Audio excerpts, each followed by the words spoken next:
नमस्कार दोस्तों, यदि आपने इस साल बिलासपुर जोन से ग्रुप डी का फॉर्म भरा है रेलवे का, तो इस बार आपके सिलेक्ट होने के चांसेस काफ़ी ज़्यादा बनते हैं। जी हाँ दोस्तों, हम बात करेंगे इस वीडियो में बिलासपुर कट ऑफ की जो इस बार जाने वाली है। और हम लोग क्या क्या चीज़ देखेंगे इस वीडियो के अंतर्गत, हम लोग एनालिसिस करेंगे 2018 से लेकर 2019 की वैकेंसी में। मैं सारी चीज़ें आपके लिए डिटेल में लेके आया हूँ, एक एक चीज़ का एनालिसिस करेंगे विथ फैक्ट के साथ, और साथ ही साथ हर चीज़ प्रूफ के साथ। और हम लोग जानेंगे कि इस साल कट ऑफ कितनी जाएगी और कट ऑफ कम जाने के बिलासपुर जोन के क्या कारण हैं।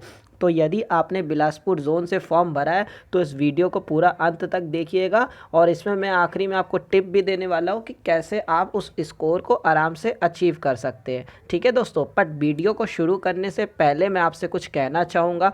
यदि आप बिलासपुर जोन से या किसी अदर जोन से और आप हमारे चैनल पर पहली बार आए हैं, तो मैं ग्रुप डी की सीरीज चला रहा हूँ। इसमें मैंने एक प्लेलिस्ट बना दिया, आप उस प्लेलिस्ट में जाके किसी भी जोन का एक्सपेक्टेड कट ऑफ कितनी जा सकती है उसका एनालिसिस विद प्रूफ के साथ आप देख सकते हैं जाके।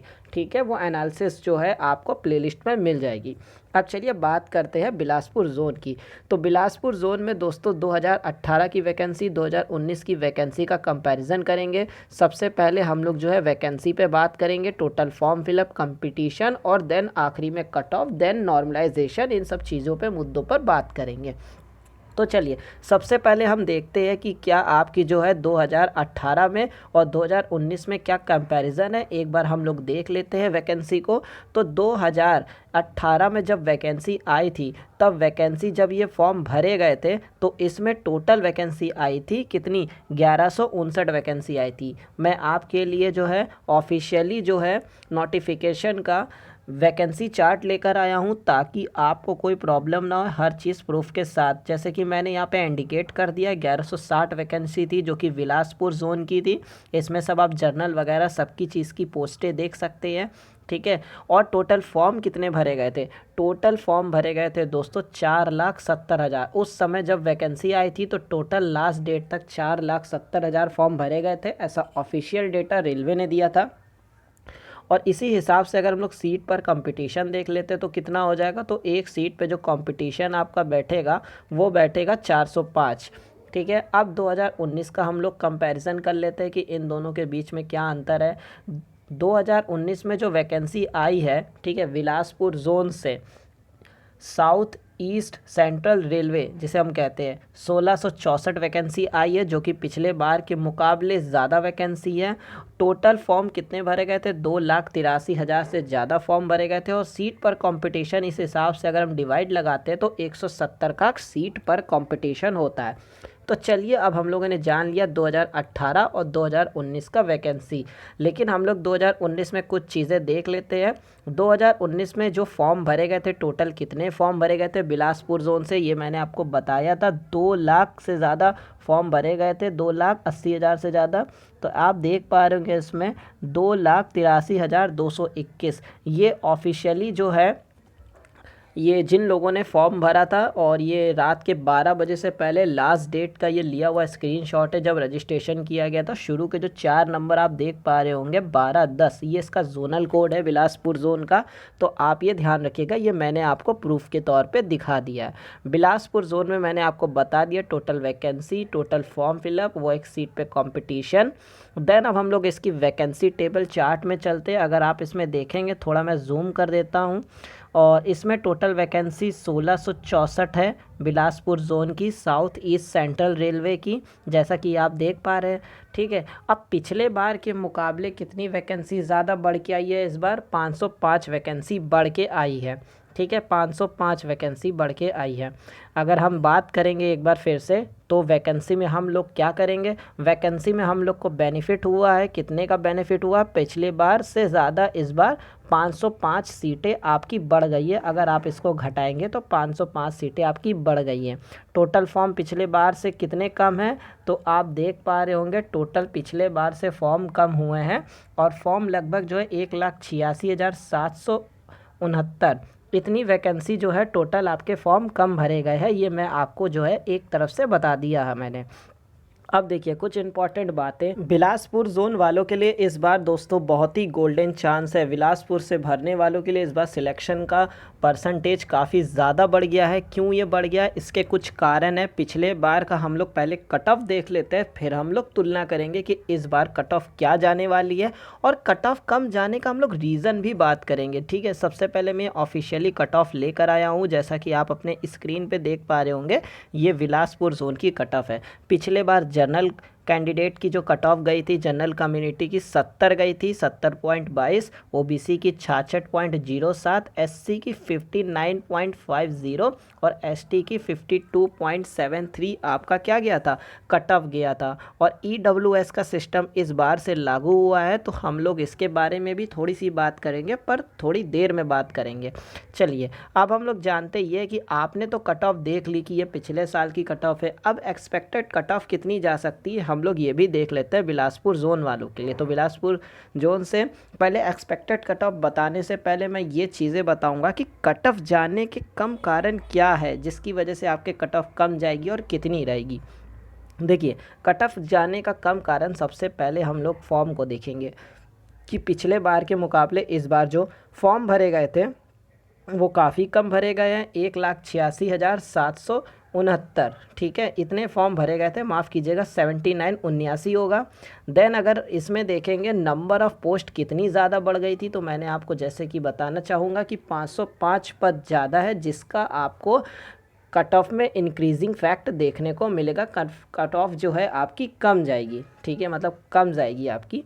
और 2.5 गुना कंपटीशन आपका कम हो गया है। अगर आप देखेंगे 405 से लेके 170 के बीच में पर सीट कंपटीशन का अगर आप देखेंगे तो आपका अच्छा खासा पर सीट कंपटीशन जो है वो कम हो गया है। फिर देन अब हम लोग नेक्स्ट चीज़ पे बात करेंगे जिसके कारण कट ऑफ आपकी कम जा सकती है, तो अटेंडेंस का। अटेंडेंस बहुत इंपॉर्टेंट फैक्टर रोल निभाता है। पिछले बार के मुकाबले जो है इस बार जो है कट ऑफ में फ़र्क डालने का सबसे इम्पॉर्टेंट चीज़ है क्या, अटेंडेंस। अगर आप देखेंगे तो 2,83,221 2,83,221 फॉर्म जो है ये भरे गए थे टोटल इस बार। और अगर हम लोग इस चीज़ में देखेंगे कि अगर आप वैसे तो एनटीपीसी का एग्ज़ाम आप लोगों ने देखा ही है कि कितनी ज़्यादा जो है इसमें आपकी अटेंडेंस जा रही थी।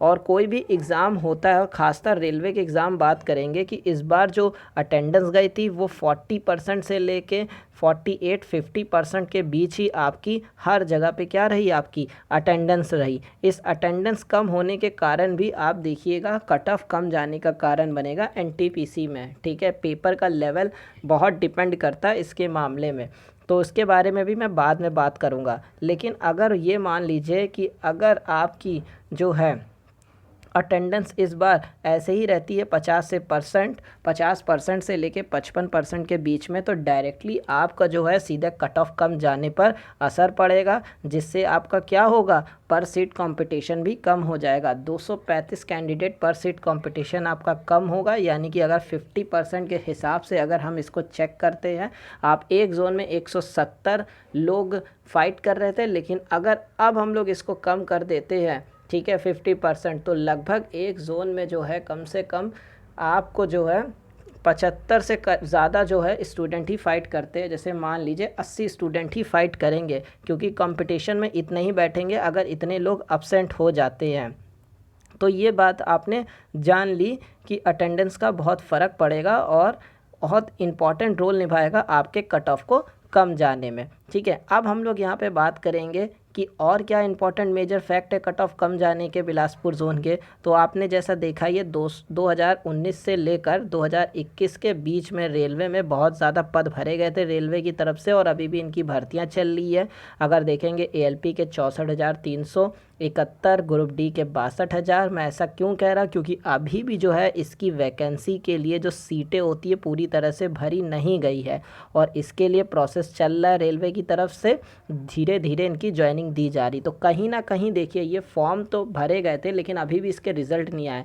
तो जब 2019 में इसके फॉर्म आए तो एएलपी वालों ने भी जो है ग्रुप डी का फॉर्म भरा था। जो ग्रुप डी में ज्वाइनिंग नहीं ले पाए अच्छे पढ़ने वाले बच्चे, उन्होंने भी फॉर्म भर के रखा है। जेई में भी फॉर्म भर के रखा था। मतलब हर एक डिपार्टमेंट से किसी ना किसी ने फॉर्म भर के रखा था। हर एक जोन से अलग अलग वैकेंसी जो है इन लोग को मिलने वाली थी। बट क्या हुआ कि वैकेंसी के जल्दी जल्दी ना फिल किए जाने के कारण जो है स्टूडेंट रह गए। तो काफ़ी ज़्यादा जो कमी आई होगी, इसकी वजह से भी कमी आएगी और कट ऑफ आपके कम जाने का मेन कारण भी बनेगा।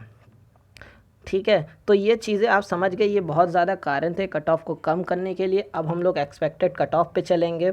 अगर हम बात करें तो पिछले बार 70 गई थी कट ऑफ। इस बार अगर आप देखेंगे तो मैं नॉर्मलाइजेशन मार्क्स को लेके बताता हूँ। नॉर्मलाइजेशन मार्क्स लेके पिछले बार 70 गई थी, लेकिन इस बार नॉर्मलाइज होके जो है 61 जाएगी। 61 से 62 नंबर के बीच में आपका जो जर्नल का रहेगा ये नॉर्मलाइज होके मार्क्स रहेगा। अगर आप 61 नंबर तक ले आते हैं, और 61 नंबर आपका एक नॉर्मलाइज मार्क्स है, ये ध्यान रखिएगा। क्या 61 नंबर एक नॉर्मलाइज मार्क्स है।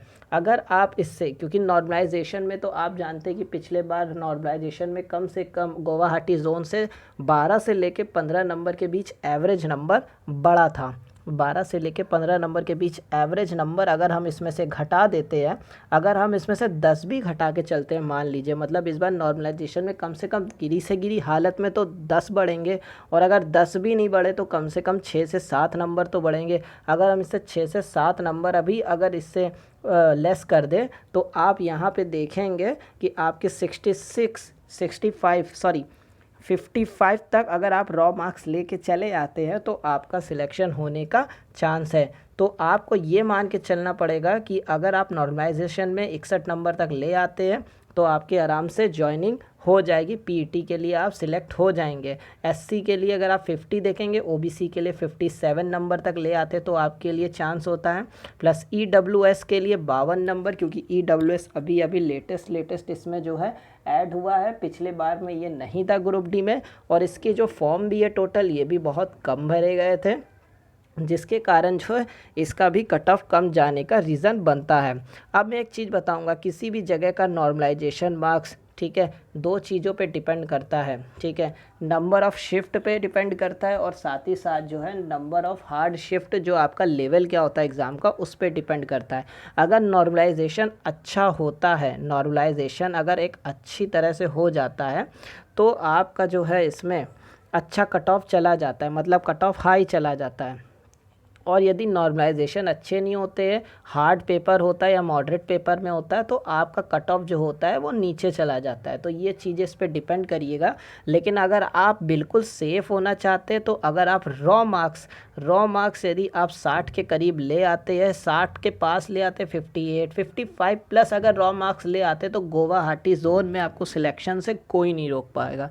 ठीक है, और इसको नंबर को अचीव करने के लिए मेरी टिप ये रहेगी कि आप मॉक टेस्ट लगाइए, ज़्यादा से ज़्यादा मॉक टेस्ट लगाइए, और मॉक टेस्ट का एनालिसिस बहुत अच्छे से कीजिए। एक मॉक टेस्ट लगाइए, वो भी कब, सुबह मॉर्निंग में एक मॉक टेस्ट लगाया करिए, और उसका कम से कम 3 से 4 घंटा अच्छे से एनालिसिस किया करिए। ठीक है, कौन से क्वेश्चन गलत हुए उसको कॉपी में लिखिए, साथ ही साथ जो है उससे रिलेटेड चैप्टर को तैयार करें, ताकि जब नेक्स्ट आप मॉक टेस्ट दें तो आपके क्वेश्चन जो है वो गलत ना होए। तो आपको ये चीज़ें ध्यान रखनी चाहिए कि मॉक टेस्ट आपके लिए मोस्ट इम्पॉर्टेंट पार्ट बनता है नंबर को इंक्रीज़ करने के लिए। ठीक है दोस्तों, तो आप बताइएगा आपको ये वीडियो कैसी लगी। यदि आपको अच्छा लगे हर चीज़ तो आप हमारे चैनल को सब्सक्राइब कर सकते हैं, और वीडियो को ज़्यादा से ज़्यादा शेयर कीजिएगा। ठीक है दोस्तों, मिलते हैं नेक्स्ट वीडियो पे, तब तक के लिए जय हिंद, जय भारत।